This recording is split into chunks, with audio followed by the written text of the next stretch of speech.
Welcome back. Today, I'm interviewing the band Carbonstone. During the interview, we were discussing this music video. Bury me underground, don't lie with you, 'cause alone nothing. Then the vocalist Corey said this. The most stressful music video shoot of my entire life, by the way. Whoa, hold up. The most stressful video shoot of his entire life. What could possibly push a band filming a rock music video to that level of stress? Was it insane technical difficulties? Was it crazy band drama unfolding on the set? Maybe a rogue squirrel trying to join the band? And the setting for this potentially stress-fueled music video shoot? Get this, a historic cemetery. Yeah, you heard that right. So what really went down amongst the tombstones that caused so much anxiety? Well, stick around because Corey will tell the entire story in this interview. You do not want to miss those details. We will also be doing a deep dive into their songwriting, the killer upcoming shows they have, and maybe we'll even learn about their unique band mascot. We will jump right into where the band is from, and my apologies for my nasally voice during the interview. During the filming, I was starting to come down with another round of COVID. Yay. Are you ready to uncover the mystery behind all the stress? Then let's go discover this great band. So we're from Baltimore, Maryland, originally. So half of the band is from Pennsylvania. So Okay. it's so multi-state. But yeah, we originate out of Baltimore, Maryland. How long ago did the band form? I started the band, roughly back in 2005. Long Oh, time wow, ago. you've been going for a while. Yeah, kind of took it serious back then, but not as serious. And Yeah. way back in that time, I say way back in that time, it was a lot more difficult to get your foot through doors as a musician starting out. So fortunately for us these days, everyone's just an email away and contacts or emails away. So that's really helped propel us over the past couple of years to kind of blow up where we are. Indeed. Yeah, I agree. It's just like social media helps too, because Yes. everybody can talk to everybody now. It's great. Hmm. I know some bands don't like looking into social media, but I'm like, yeah, you're cutting out a big chunk of your audience doing that. Yeah, absolutely. It's really necessary. It's really necessary. Yeah, I agree. So what style of music do you feel that your band falls into?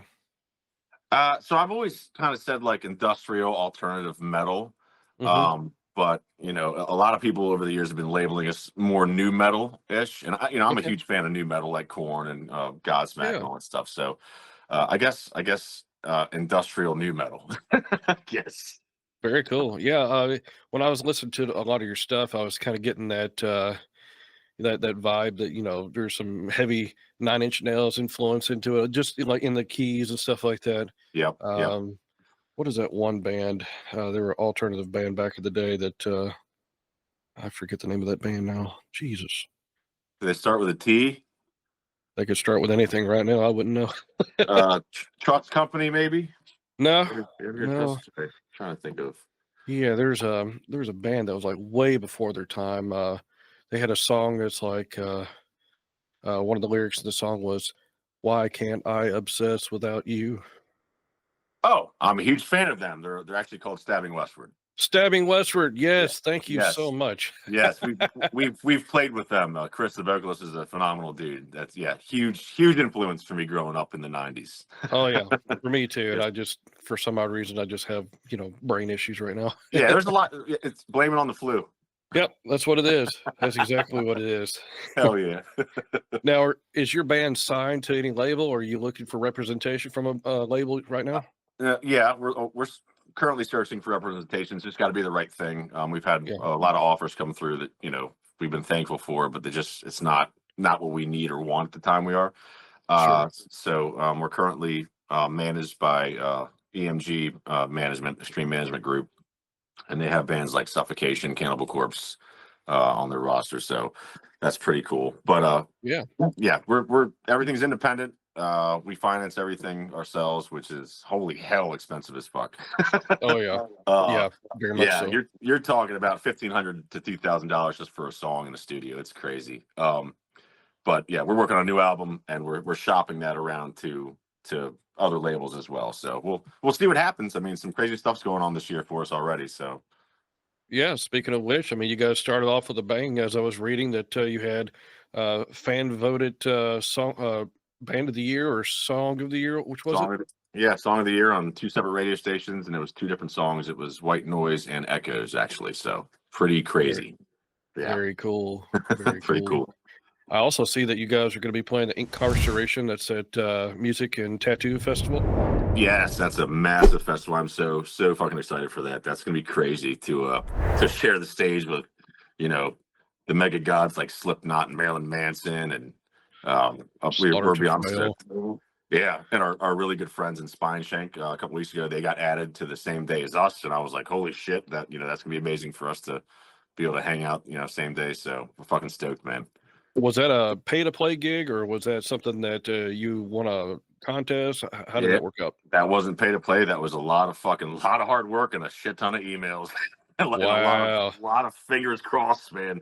Yeah, very good friend of ours that we found in the industry a couple of years ago. He really went to bat for us, and he got us through the DWP gates finally. And we've been trying to break this down for years. So, God Yeah, dude. bless. Heck yeah. Now, do you guys have any more shows lined up other than that? Because I see that one's pretty far out, ain't it? Incarceration Festival is July, and then I think 2 weeks after that, we're driving to Wisconsin for Northwoods Rock Rally Festival, and we'll be with Escape the Fate and Earshot, and then some other bands for that too. So Heck yeah. stoked, guys- man. You Stoked. guys are going to be so spoiled by these big crowds from the festivals, you ain't going to ever want to go back to a small show again. It's a small, yeah. We've played enough of those, I promise you.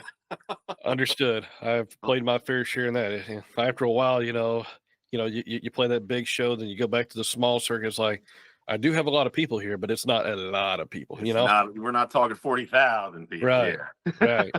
Yep. And me, I'm definitely one of these people that feed off the audience for sure. And I'm sure you're the same way. Absolutely. Yeah. You put the energy out, they give the energy back, and it's just this awesome cycle of energy. It's phenomenal. Absolutely. And speaking of which, how do you guys connect with your audience? I mean, what's your stage show like?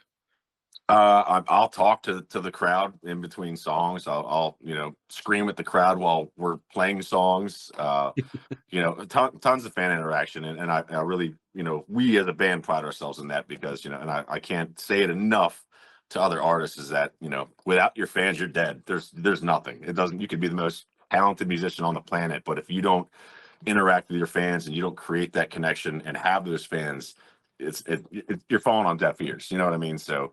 That's why Sure. I'm huge on social media with interacting with the fans, and I try to respond to every single comment. Sometimes I can't. Sometimes the wife's like, "Hey, put the fucking phone down." Totally get it. but yeah, Yeah. the fans are more important than the actual band, in my opinion.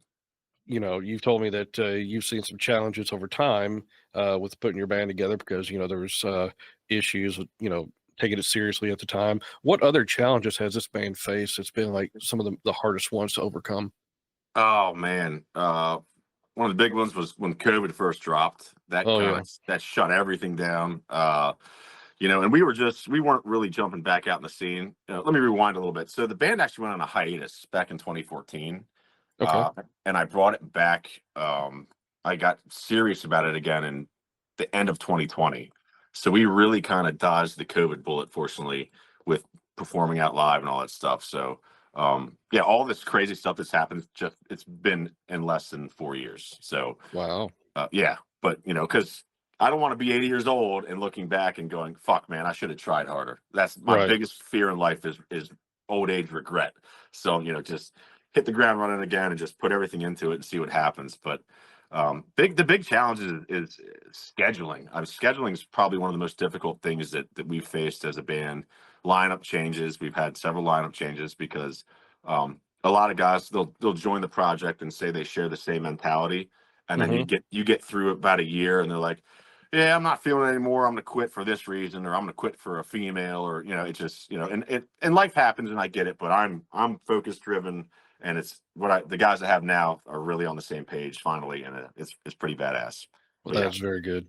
Yeah, I think I've seen some of your lineup changes, or maybe that you were struggling finding the member because did I not see in one of your videos you were on guitar? Yep. And it's for music videos. You're talking about a live video, probably. Yeah. Yeah, I believe so. Yes. So, yep, that was a live video. I did everything I could to try and get someone to fill in for us from other bands, and it just didn't line up schedule-wise. Again, schedules. Scheduling. So I said, okay, well, you know, I wrote the song, so I should pick the guitar up and relearn them real quick. And it took me a couple days to relearn them because I don't play the guitar live anymore. Yeah. And which, again, the wife gets on my ass about that too. She's like, pick that damn guitar up, get back up there. If you don't use it, you lose it. That's exactly what she says. So Might want to listen to her. yes, she's gonna watch this and crack up. I'll tell you that. But yeah. So, and in music videos, obviously, it's fun to swap the guitar in and out of different, you know, scenes and stuff like that. You know, because the music videos you gotta go crazy. But yeah, it was pretty cool. That was last year playing a show. It was just myself on guitar, the bass player, and the drummer, and it definitely felt cool. But I like being able to jump around and interact, you know, and not have the guitar holding me down. So Yeah. No, I totally get it. I You get it, prefer yeah. a vocalist that is 100% dedicated to the microphone. that's it. That's it. I can throw my hands around, you know, flip off people. Yes. Very good. Now, here's a chance for you to be honest. There's an ongoing joke here since my second video. Are you one of those vocalists that actually helps during load-in? I do. I do. Okay. There's video footage on the internet of me carrying gear. Okay. I was about to say, take a picture. It doesn't happen, right? I help. I help with fucking carrying the merch in. You know, sometimes I show up a little bit late to shows. It's my wife's fault, not mine. Not mine. And some of my gear is already loaded in by the other guys. Okay. but I do help with everything. And Microphones again, get awfully heavy, don't they? they fucking do, man. But again, it takes so much stress off of me when it's just a microphone at the end of the day, having to worry about, you know, when you're playing guitar up there, you got to worry about, are these strings are going to break? Is the guitar going to come out of fucking tune? Is the lock strap going to snap? I mean, there's so many things that can go wrong with a guitar, and that's so much extra stress to get up on stage as a vocalist. So when you're just getting up there with the vocals, it's like, is my voice going to hold out? That's all you got to worry about. Like tons of water, hydration. Who in the band writes the most songs, or is it like a collaboration? So it's crazy how we do it. I'll write the songs. I'll just kind of do a bare bones kind of structure with, you know, guitar. Yeah, me playing guitar. I'll play guitar and create a vocal melody to it, and then I'll build the whole structure, and then I'll take it to. He's a member, but he's like an unofficial member. His name is Tony Corelli. He's our producer. Okay. He's really big with the Grammys. That's why he gave us the invite to come with him to Los Angeles. So I'll take it to his studio, and then he'll add all the synths and electronic stuff, and he'll say, you know, maybe we should strip this part down and change this part. And so it's literally Tony and I that really do the entire song process together. And then I just pray to God that when I send it to the rest of the band, they like it. Because if they don't like it, we're gonna have an issue. But 99.9% of the time, the guys love what Tony and I pass along to them, and they jump on stage and we do it all live together. But they're still band brothers. They're official members of the band, and they're really great guys. Great guys. So how does that work? Because I know like some band members, they kind of get a little bit testy when somebody else is writing all the songs and they don't get a word in edgewise. So how do you guys combat that? That's great. That it hasn't become an argument because on the positive spectrum, the other guys aren't having to fucking put the money into the studio. that's me. So there's a win there, right? There's a total win there. And our guitarist Steve, he's a much older gentleman, so we're really pushing to make shit happen, you know, before he has to retire. Sorry, Steve, I know you're watching this, but he always says, you know, hey, I'd love to come in the studio and record some parts. That's the only time I'm going to pay, and I'm like, totally understandable, dude. Yeah, Totally understandable. But you know, outside of that, all the guys, everybody puts in money collectively for everything else around the band. But no one's been a dick. They've been totally cool with, you know, myself and Tony doing it. And I've learned through my life that the less opinions you have when it comes to songwriting, the better. Because when you get a bunch of guys in the room and everyone's, I want to put this part in, I want to put this part in, it can deteriorate a song very quickly. So I've had similar issues. Yes. Yes. Yeah. And fortunately, my guys get that. They understand it. They're phenomenal musicians, but they know that if it's not broken, we don't fix it. That's literally all it is. Okay. Cool. Yeah. Yeah. Yeah. You were talking about the studio, and who was your engineer again? His name is Tony Corelli. Okay. So Is he like you said he's like an unofficial member? Yeah, he's an unofficial member. And he's super phenomenal guy. He works with everybody. He did some work with Lil Jon. I know you, Lil Jon, the rapper. Yeah, Kit Wakely, Ashes to New, bunch of. He's really good guy, really smart. Barely drinks alcohol. All he drinks is coffee. So we're in the studio, and I'm slamming beers, and he's just coffee after coffee. It's good time. It's a good time. yeah. Pick your poison for sure. That's it. What song are we going to be showing of yours today? It's going to be what, Echoes, right? Yeah, we can do Echoes. Yeah. Introduce it for us. Okay, so this is our most recent single, Echoes. We had a blast filming it in a gigantic historic cemetery. Did not have permits, did not get arrested, so a huge plus. Please enjoy us illegally filming this video.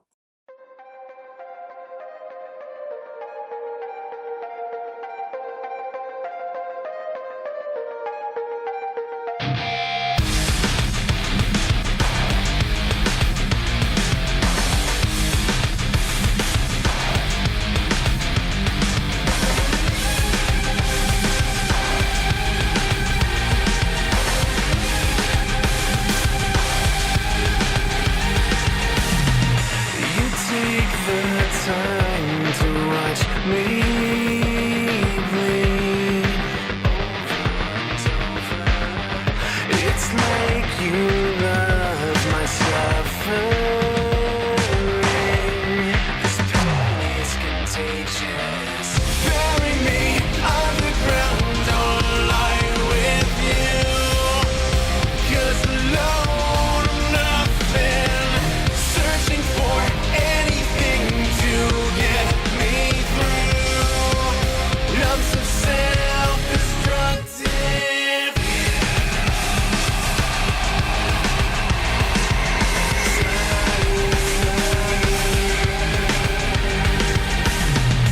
I see my ghost, it's echoing, repeating my failures. When I'm alone, it's so haunting. The shadows consume me. Bury me underground, don't lie with you. 'Cause alone I'm nothing, searching for anything to get me through. I'm so self-destructive. 'Cause I don't know why I hurt myself. 'Cause I don't feel nothing. Feels like I am someone else. I hate my reflection.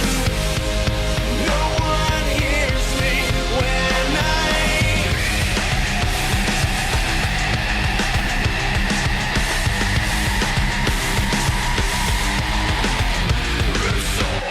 bury me underground, don't lie with you.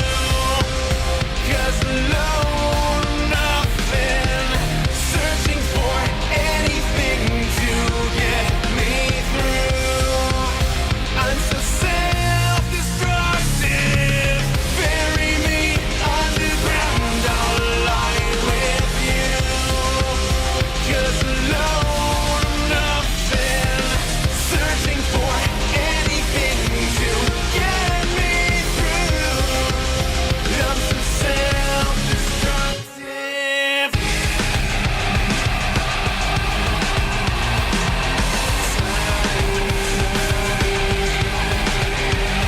I see my ghost, it's echoing. Shadows consume me.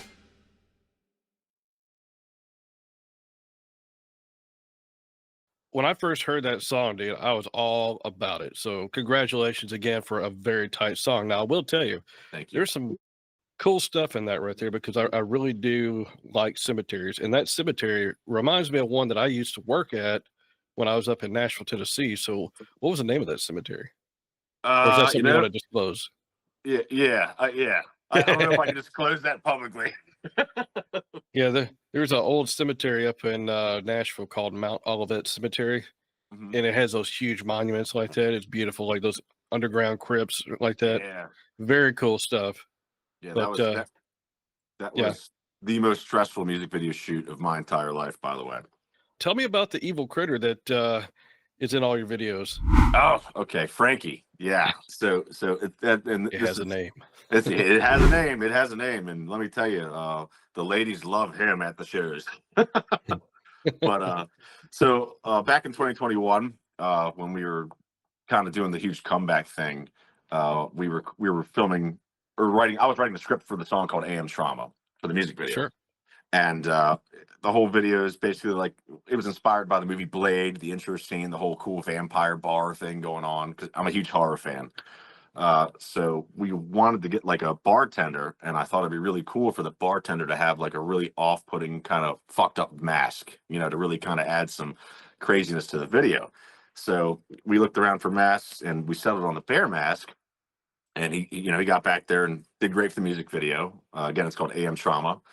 And when we released the video, the fans went fucking ape shit over this fucking bartender, like ape shit. And I mean, it was insane. I was just getting messages, emails, like, what's up with the bear, the bear. So we call him a bear tender. We gave him the name Frankie, and we said, well, you're a band member now. I don't know Yeah. what you're gonna fucking play, but you're just gonna be in all the videos and come to the shows. So he was down to do that. Easiest job ever. And so he's in every video now, and he can't make some shows, but the shows he does make, so he gets up on stage and he interacts with the crowd, and he'll actually go on the band's Facebook Live for some of our set and film the crowd and film the band and stuff. So that's really cool, fun Very shit. cool. Yeah, you got to get him a t-shirt gun, start shooting t-shirts out into the audience. Yes, well, yeah, we're at t-shirts, and we're currently working on Frankie merch as well for Frankie t-shirts and stuff. So it's gonna be There crazy. you go. Heck yeah. Yeah. Yeah, I love it, dude. I love everything about it. Yeah, heck yeah. Yep. Usually what I like to do at the getting close to the end of the interview here, I like to do some fun questions that are just hypothetical. So, Sure. that way we can have a little bit of fun here. So Absolutely. what does a dream look like for you guys? The dream, Sure. 1000% for me would to be able to do this as a living. I honestly, Yeah. and that's hard as hell to get to, especially with the way Spotify likes to screw artists out of fucking money, and it's a tough industry to be able to step away from a day job, to do full time. But that's the dream, is to be able to just do that, because the high you experience when you're on stage and the energy is there, nothing beats that. No drug on the planet, no alcohol, nothing beats that high. And if I could do that every fucking day for the rest of my life, that's happiness. That's pure happiness for me. I love it, dude. Yeah, yeah, totally get it. Yeah, I That is totally the get dream. Yep. That's the fucking dream, baby. So have you heard any weird stories of people assuming things about your band that you had to correct? Did I have to correct? Yeah, like Oh, any that's a kind good of weird question. rumors? That's a good question. I'm not really weird rumors. I mean, we have haters. I mean, you gotta have haters, right? Gotta have I've, haters. I've totally seen hater comments and stuff like that. But yeah, the bear. We've had a lot of people questioning what the fuck the bear's about, and da da da da. And I'll never forget. I had a phone call come through last year from one of our agent reps, and he said that we might have to ditch the bear, man. There's people in the audience like really confused, like what, because he was at the show and heard people, talking and shit. And I'm like, dude, we're not ditching Frankie, buddy. Like that's their problem. That's not our problem. He's a part of the team in the show. If they don't get it, if they don't like it, they can go see another fucking band. You know what I mean? Watch it next band. That's it, man. That ain't my problem. How you're perceiving, Carbonstone. That's right. Good deal. Yeah. Other than your own album, what is an album that you've listened to from front to back? The last one that you've done that with? Oh God, I was just thinking about this the other day as I was listening to it, and you just hit me with that. I'll pitch my homies in Spineshank, The Height of Callousness. They Very just cool. announced their 25th anniversary tour for that this year. So I just listened to that a couple days ago, and that came out in 2000, and it still holds up. It's still a phenomenal record. Oh yeah. It's so damn good. But I listened to something else recently, and I was trying to remember this. Like, oh man, it's such a good album, timeless album, and I can't remember it right now, and that sucks. Shit. Fuck. Yeah, trust me, I know how the brain farts happen. I had one at God, the very beginning here. like I was just listening to it 2 days ago, and I was like, "This is such a good album. It's so fucking old." Trust Company, The Lonely Position of Neutral. That came out in 2001, I think. Huge fan of those guys. And they came back like the other year, but I think they disappeared again. I don't know. I'll have to look into it. Yeah, dude. But yeah, Absolutely. hell yeah. So, wrapping it up here, what is some solid advice that you can give to younger musicians to continue to work hard towards the goal? Make friends, not enemies. Number fucking one. If there's anything you're going to take away from this entire interview, is that's not a competition. All you're going to do is stonewall the shit out of yourself if you think you're better than somebody else. Because let me tell you, there's a billion people out there that are better than you at the end of the Yep. day. So make friends. You want when people are talking behind your back out in that scene, you want them saying good things about you, not bad things. And let me tell you, there's some bands I've dealt with over the past couple of years specifically that have been blacklisted by many media outlets because of the way they carry themselves. So you don't want to be one of those bands ever. No. Ego is definitely a killer of all bands for sure. Leave the ego on the floor and then throw it out the door. Fuck that. 100%. Yeah. And my last question for you, dude, where can people find you? You can find us everywhere. Fortunately, we are the only band on the entire planet called Carbonstone. So if you look us up, if you just type us in on a Google search, everything will pop up. Facebook, Instagram, Twitter. Oh, that's right. It's called X now. That's right. We changed that. YouTube specifically, please jump on our YouTube. It's Carbonstone Band. And we have a ton of crazy professionally produced music videos. And again, every video we do it's like in a horror aspect, because I'm a huge horror fan. So we get to make these little mini movies out of the songs. So but yeah, we're everywhere. So check us out. Good deal, man. Well, I appreciate your time. Thank you again. Hell yeah, And brother. man, I hope to see you on the big stage. Have fun at those shows. Yep, thank you very much. We will definitely have a blast, brother. Wow, Carbonstone really brought the energy and the mystique to this video shoot. Corey claimed it was a little stressful, but watching this video, you really couldn't tell that anybody was stressed. Now that's a totally pro move. Also, Frankie, doesn't he look cuddly? I mean, who doesn't love a demonic teddy bear dressed in all black stalking through a cemetery, right? A huge thanks again to Carbonstone for hanging out and sharing those wild stories, also for letting us premiere that awesome video. Will you be at any of the shows that Carbonstone's going to be playing at? Well, if you are, be sure to catch them, because I'm sure their live show is absolutely going to crush it. You do not want to miss that. And if you're discovering Carbonstone for the very first time, leave us a comment below. I'm sure the band would love to hear from you.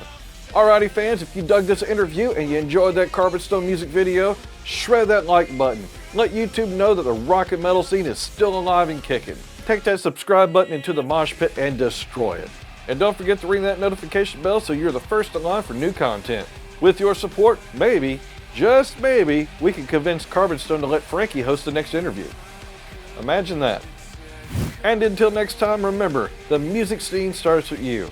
Keep discovering.